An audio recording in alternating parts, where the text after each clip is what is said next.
ഞാൻ ജർമ്മനിയിൽ വന്നേ പിന്നെ ഒരുപാട് പ്രൊമോഷണൽ വീഡിയോ ചെയ്തിട്ടുണ്ട്. ക്ലോത്തിങ് ബ്രാൻഡിൻ്റെ, ആപ്പുകളുടെ, സൂപ്പർ മാർക്കറ്റിൻ്റെ അങ്ങനെ പലതും. പക്ഷേ ഇന്നത്തെ പ്രൊമോഷണൽ വീഡിയോ ഞാൻ കുറച്ച് ഇമോഷണലാണ്. എൻ്റെ അച്ഛൻ്റെ ആദ്യത്തെ ബുക്ക്. ഞാൻ വളരെ ലേറ്റായിട്ട് ഡാൻസ് കളിക്കാൻ തുടങ്ങിയ ഒരാളാണ്. സ്റ്റേജസിൽ കയറാനും ഈവൻറ്റ്സിൽ പെർഫോം ചെയ്യാനും ഒക്കെ തുടങ്ങിയത് വളരെ ലേറ്റായിട്ടാണ്. അത് ഞാൻ എൻ്റെ അച്ഛനോടും അമ്മോടൊക്കെ വിളിച്ചു പറയുമ്പോൾ I know how proud they are. നമ്മുടെ ഓരോ സ്റ്റേജിലെ പെർഫോമൻസസ്, ആൾക്കാരുടെ ഫീഡ്ബാക്ക് ഇതൊക്കെ പറയുമ്പോൾ അവർ ഭയങ്കര ഇമോഷണൽ ആവാറുണ്ട്. ഇപ്പോൾ ഞാൻ അതുപോലത്തെ ഒരു സ്റ്റേജിലാണ്.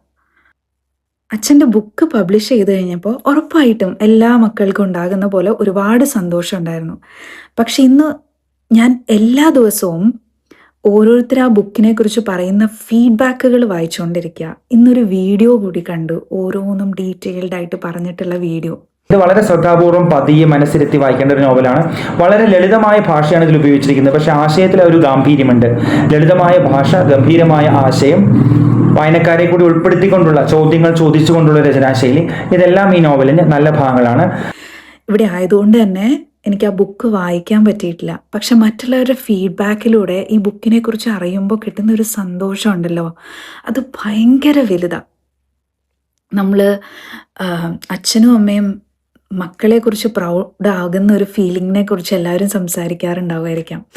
പക്ഷേ മക്കൾ അച്ഛനെയും അമ്മേനെയും കുറിച്ച് അങ്ങനെ ഒരു ഫീലിംഗ് വരുന്നത് എങ്ങനെയാണെന്നുള്ളത് അത് റിയലായിട്ട് എക്സ്പീരിയൻസ് ചെയ്തിട്ടിരിക്കുന്ന ഒരാളാണ് ഞാൻ.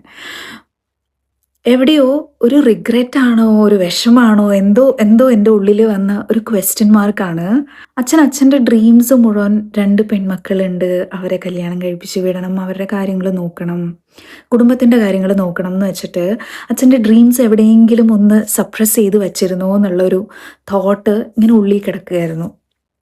ബിക്കോസ് ഇന്ന് അച്ഛൻ്റെ ബുക്ക് പബ്ലിഷ് ചെയ്ത് കഴിഞ്ഞിട്ട് ഓരോ ഫീഡ്ബാക്കുകൾ, ഓരോന്ന് അച്ഛൻ പറയുന്നതും ചെയ്യുന്നതും ഒക്കെ കാണുമ്പോൾ ഞാൻ എൻ്റെ മുകളിൽ കാണുന്ന ഒരു എക്സൈറ്റ്മെൻറ്റും ഒരു സന്തോഷമൊക്കെ അച്ഛനിൽ കാണുന്നുണ്ട്. എവിടെയോ ഞങ്ങളറിയാതെ ഞങ്ങൾ ഒരു കാരണമായ അച്ഛൻ്റെ സ്വപ്നങ്ങളും എല്ലാം കുറച്ച് ഡിലേഡ് ആയോ എന്നുള്ളതിൽ ഒരു ചെറിയ സങ്കടമുണ്ട്. But at the same time so happy. എല്ലാവരുടെയും ഫീഡ്ബാക്കും എല്ലാം കേൾക്കുമ്പോൾ ഒത്തിരി സന്തോഷമുണ്ട്. ആരെങ്കിലും ഇനി നാട്ടിൽ നിന്ന് ഇങ്ങോട്ട് വരുമ്പോൾ വേണം എനിക്ക് അച്ഛൻ്റെ ബുക്ക് കൈ കൊണ്ട് ഇങ്ങനെ വായിക്കാനൊക്കെ. അപ്പോൾ I request you all to read that book. I know അച്ഛൻ ഇത്രയും നാളും ജോലി ചെയ്തിട്ട് ഏൺ ചെയ്തതിനേക്കാളും കൂടുതലൊരു സന്തോഷം അതിൽ നിന്ന് അച്ഛന് കിട്ടുന്നുണ്ട് എന്നുള്ളത് എനിക്ക് മനസ്സിലാവുന്നുണ്ട്. അത് എനിക്കറിയാം അച്ഛൻ ഒത്തിരി സന്തോഷമായിട്ട് അത് ചെയ്യണേന്നുള്ളത്. ബുക്കിൻ്റെ വളരെ ചെറിയൊരു വിലയാണ്. നമ്മുടെ ഇന്നത്തെ ഒരു സാഹചര്യത്തിലൊക്കെ നോക്കുമ്പോൾ ചെറിയൊരു വിലയുള്ളൊരു ബുക്ക് മാത്രമാണത്. അപ്പോൾ അതുകൊണ്ട് I request you all to purchase that book. ഞാൻ അതിൻ്റെ ഒരു ബ്യൂട്ടിഫുൾ റിവ്യൂ പറഞ്ഞിരിക്കുന്ന ഒരാളുടെ വീഡിയോ ഞാൻ എൻ്റെ സ്റ്റോറിയിൽ പോസ്റ്റ് ചെയ്യുന്നതായിരിക്കും. നിങ്ങളൊന്ന് കേട്ട് നോക്കൂ. നാട്ടിലുണ്ട് എന്നുണ്ടെങ്കിൽ, അല്ലെങ്കിൽ നാട്ടിൽ നിന്ന് ആരെങ്കിലും വരുന്നുണ്ട് എന്നുണ്ടെങ്കിൽ ഉറപ്പായിട്ടും ഈ ബുക്കൊന്ന് വായിച്ചു നോക്കൂ. ഇത് ഒരു മകളുടെ അച്ഛന് വേണ്ടിയിട്ടുള്ള ഒരു പ്രൊമോഷണൽ വീഡിയോ ആണ്.